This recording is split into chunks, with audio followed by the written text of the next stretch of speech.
Mīļš sveiciens visiem! Šodien vēlos parunāt par ļoti aizraujošu tēmu, vai Montesori ir tikai bagātajiem. Padalīšos ar jums savā pieredzē un savos novērojumos, un tad atbildu uz jautājumu, vai Montesori ir tikai bagātajiem, jūs varat atbildēt katra pati sev. Lai vieglāk orientēties video, informāciju sakārtoju zem 6 punktiem. Montesori skola, Montesori mācības, Montesori materiāli, Montesori un tirdzniecība, Montesori mājās un Montesori grāmatas. Katrs no šiem punktiem ir atsevišķi video vērts. Ja kādam par kādu no šīm tēmām ir vajadzība parunāt padziļinātāk un steidzami, tad lūdzu dodiet ziņu komentāros. Ja nē, tad kādā brīdī sākšu ierakstīt atsevišķus garākus video par katru no šīm tēmām. Sāksim ar Montesori skolu. Kas sastāv Montesori skolas budžetu? Tieši tas pats, kas jebkuras citas skolas budžetu. Darbinieku algas, nodokļi, telpu īre vai varbūt hipotēka, komunālajie maksājumi, telpu apkope, tehnoloģijas, budžets ārkārtas un krīzes situācijām. Tie ir tie klasiskie vienumi, kas sastāv jebkuras skolas budžetu. Lielākā atšķirība Montesori skolā no valsts skolas ir tā, ka daļa budžeta aiziet skolotāju un citu darbinieku izglītībā, kā arī vides iekārtošanā. Un sīkāk par to runāšu nākamajos 2 punktos. Interesanti, ka šobrīd algas Montesori sektorā ir līdzīgas vai pat zemākas nekā valsts sektorā, lai arī Montesori skolas ir privātas un tām ir mācību maksa. Diemžēl ne Latvijā, ne Čehijā Montesori skolas nav valsts subsidētas. Dažādās valstīs Montesori skolas gūst lielāku vai mazāku valsts atbalstu, bet lielākā daļa budžeta sastāv no mācību maksas, no tās naudiņas, ko vecāki maksā par saviem bērniņiem. Čehijā, Prāgā, skoliņā, kurā es šobrīd strādāju, mācību maksa mazuļu grupā ir 600 eiro mēnesī plus pusdienas, pirmsskolā 615 eiro mēnesī plus pusdienas, un sākumskolā un pamatskolā 640 eiro mēnesī plus pusdienas. Čehijā ir likums, ka katrai skolai vienreiz gadā ir jāpublicē savs budžets, tā kā visi ieinteresētie, kā arī vecāki, var redzēt, kur tiek izlietota viņu maksātā naudiņa. Katrā valstī ir darboņi, kas meklē ar vien jaunas iespējas, kā Montesori padarīt pieejamāku plašākai sabiedrībai. Piemēram, atrada informāciju, ka Norvēģijā visas Montesori skolas ir privātas, bet darbojas zem neatkarīgo skolu akta,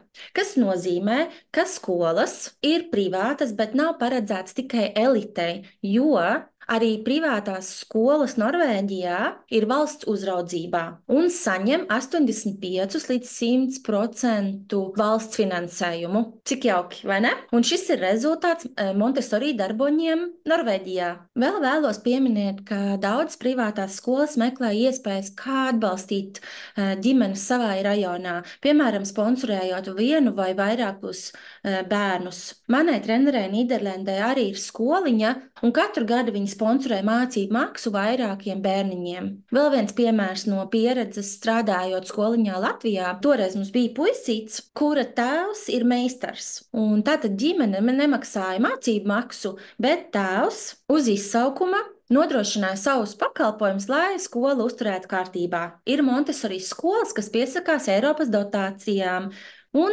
izmanto naudiņu, piemēram, skolotāju izglītošanā. Apmēram pirms mēneša Montesori institūtā Prāgā, kurā arī strādāju, satiku grupu latviešu meitenes, kas, izmantojot Eiropas dotācijas, bija atbraukušas uz Prāgu un novēroja Montesori skoliņā Prāgā veselu nedēļu. Dažādās Montesori skolās atšķirās mācība maksa, kā arī skolas autentiskums. Dārgāka skola nenozīmē autentiskāka skola. Un kas vispār ir autentiska Montesori skola? Montesori skola ir vieta, kur bērniņš miedarbībā ar vidi un pieaugušajiem attīsta savu potenciālu. Tai jābūt bērna centrētai un bērnam drošai vietai. Diemžēl nevienmēr tā notiek, un laikam galvenais iemesls, kāpēc, ko es esmu novērojusi, ir, ka šobrīdējie skolotāji un personāls, kas strādā Montesori skoliņās, ir izgājuši cauri klasiskajai izglītības sistēmai,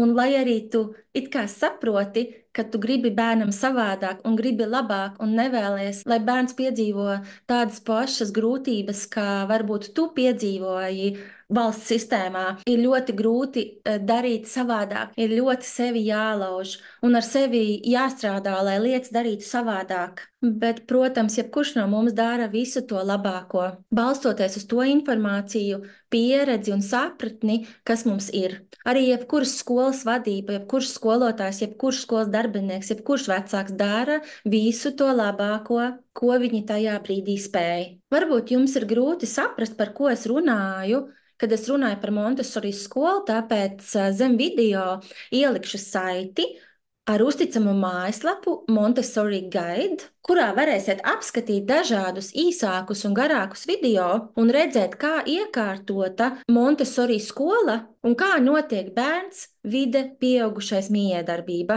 Tiešām ļoti iesaku atvērt šo saiti un paskatīties viņu video galeriju.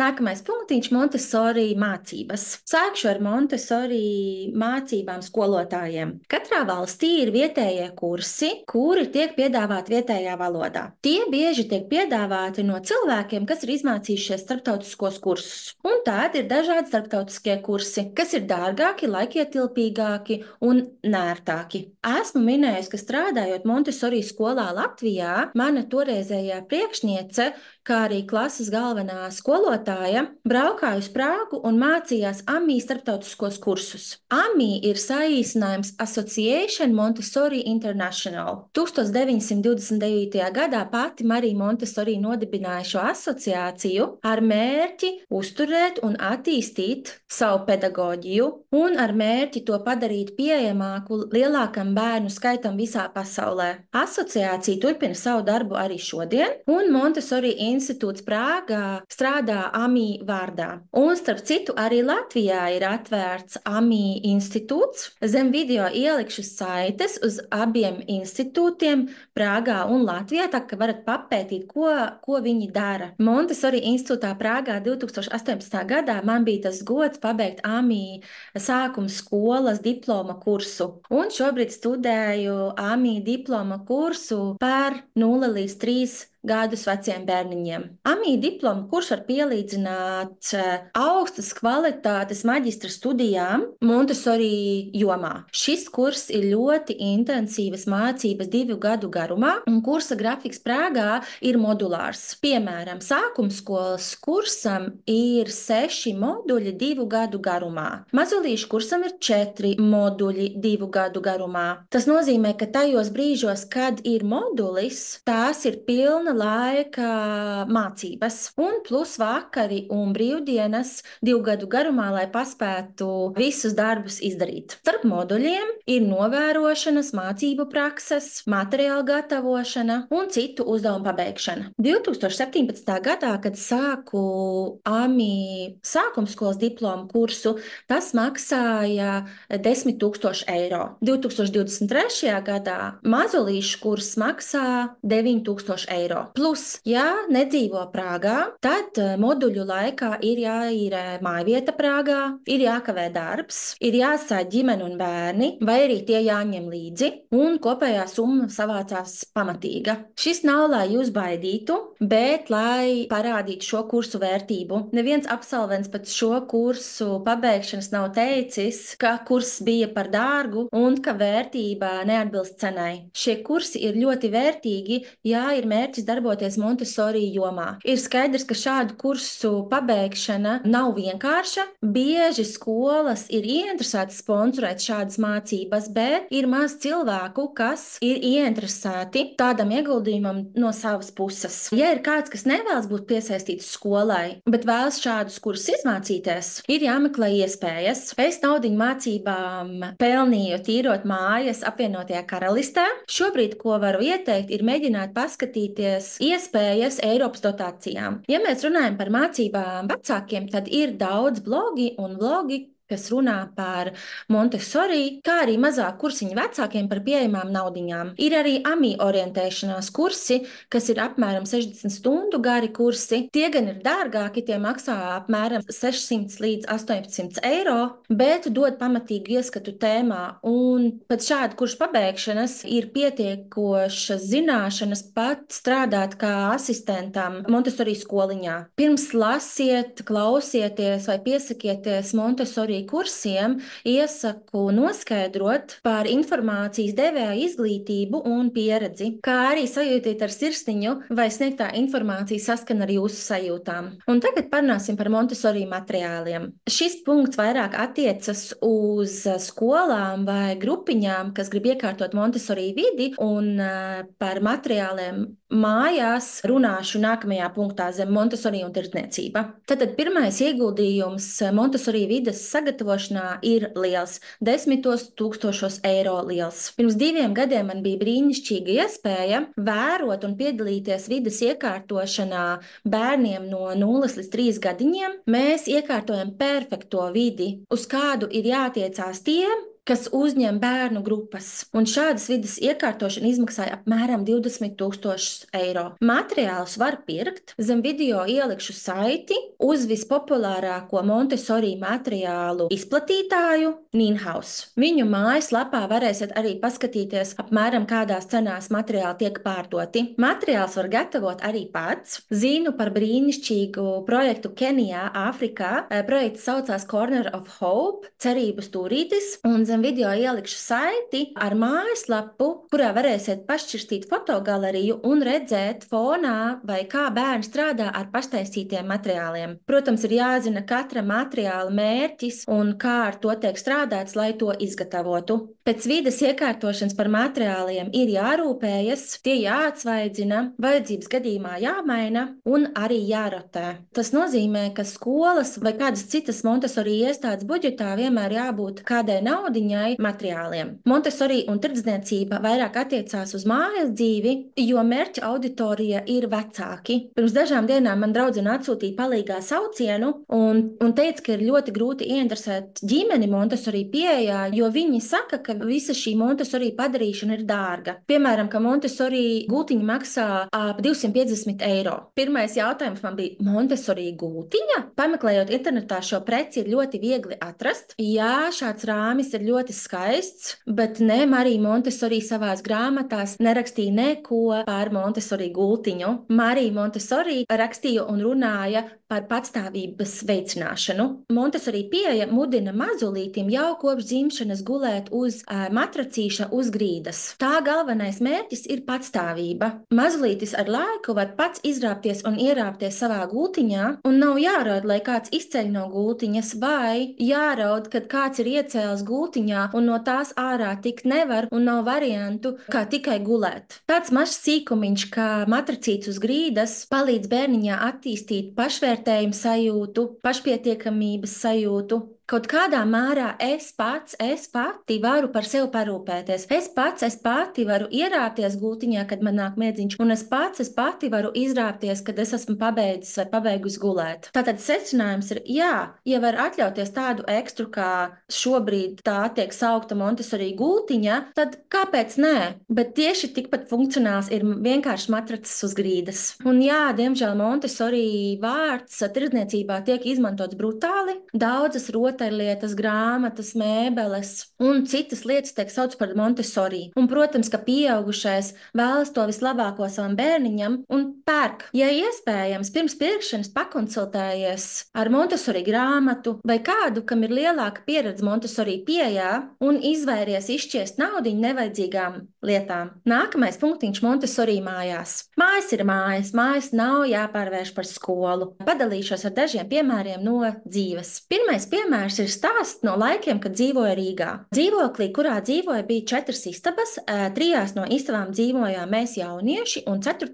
istabā dzīvoja tēvs ar dēliņu. Puisītim toreiz bija apmēram 3 gadiņi, un mēs ļoti labi visi sadzīvojām. Un cik sanāca, vienmēr aprunājāmies par dzīvi. Tēvs kādā dienā padalījās, ka dzīvo ar dēliņu, jo laulība neizdevās, un bērna mamma dēliņu audzināt nevēlējās. Tētis sāka sāk audzināt dēliņu viens jau kopš dzimšanas. Tā kā tēva darbā bija 24 stundu maiņas, viņam bieži dēliņš bija jāatstāj aprūpes iestādēs. Tēvs ar mani dalījās savā dzīves pieredzē un teica, ka savam dēlam vēlas labāku dzīvi. Tā kā finanses bija ierobežotas, reiz mēnesī, kad tēvs saņēma algu, viņš atklāti dēliņam teica, ka var atļauties kaut ko vienu, vai nu rotaļlietu, vai kino apmeklējumu, vai kādu citu pasākumu.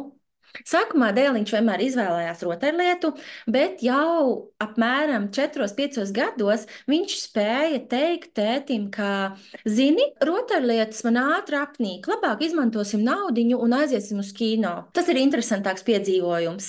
Abiem bija riteņi, abi braukāja pa Rīgu, brauca vai nu uz vai no jūriņas. Gāja uz muzejiem, kur ieejas maksa ir ļoti zema vai pat par brīvu. Jebkurā brīvā brīdī abi darbojās un staigājās. Tēta attieksme man ļoti atgādināja to, ko biju toreiz dzirdējusi par Montessori pieeju, un es viņam arī jautāju, vai tu esi dzirdējis kaut ko par Montessori, un viņš atbildēja noliedzoši. Viņš vienkārši vēlējās vislabāko savam bērnam. Viņš darīja visu to labāko, ko spēja ar tiem līdzekļiem un resursiem, kas viņam toreiz bija. Viņš dezinot neko par Montessori bija atklāts pret bērnu, cienīja to, darbojās atbilstoši bērna vecumam, rādīja, kāda ir dzīve un sekmēja bērnu patstāvību. Šobrīd dēls ir pusaudzis un pirmo vietu ieguvējs boksa čempionātos. Otrs piemērs, ar ko vēlos padalīties, ir 2 īsi video YouTube. Šie video ir ievietoti YouTube pirms 15 gadiem, un šos video ir uzfilmējusi mammīte, kas sākusi lasīt Montessori grāmatu un principus ieintegrējusi savā un bērniņa ikdienā. Pirmais video ir 6 minūšu garš, otrais video ir 8 minūšu garš. Video ir angliski, bet ļoti iesaku tos noskatīties, jo video jūs redzēsiet, ka ģimene galīgi nav turīga, un izmaiņas mājas vidē ir vienas grāmatas rezultāts. Saites ielikšu aprakstā zem šī video. Un tas mūs noved pie pēdējā punkta Montessori grāmatas. Marijas Montessori grāmata Absorbējošais prāts ir iztulkota latviski, un šī grāmata ir pamats darbā ar bērniņiem no ieņemšanas brīža līdz 6 gadu vecumam. Atradu arī citu autoru darbus par Montessori pieeju, kuri ir iztulkoti latviski. Meklēšana ir diezgan viegla, vienkārši Googlē jāieraksta Montessori grāmata, un tad parādīsies, kas ir pieejams latviski. Marijas Montessori oriģināla valoda bija itāļu valoda, un, ja tu proti lasīt itāliski, iesaku lasīt visu oriģinālu valodā, protams. Angliski ir pieejamas, ja ne visas, tad gandrīz visas viņas grāmatas. Un grāmatas tiešām ir labs veids, kā gūt informāciju no pirmā avota, no pašas Marijas Montessori. Grāmatas maksā apmēram no 15 līdz 30 eiro. Mans novēlējums ir, ja vēlaties piekopt Montessori dzīves stilu un to izmantot bērna augšanas atbalstīšanā, tad sāciet ar sevis izglītošanu. Lasiet Montessori grāmatas. Nākamais solis varētu būt kursiņi, bet nu jau uz kursiem iesiet ar kritisko domāšanu. Montessori tiek uztverts kā kaut kas īpašs, kā privilēģija, kā ekstra, bet mēs varam strādāt pie tā, lai šāda pieeja būtu jaunais normālais. Esam pārliecināti savā atbalstā bērniem. Tātad vai Montessori ir dārgs? Vai Montessori ir tikai bagātajiem? Ļoti gaidīšu komentārus ar jūsu viedokļiem, ar jūsu pieredzēm un iespējams jautājumiem. Mīļš paldies un uz drīz tikšanos!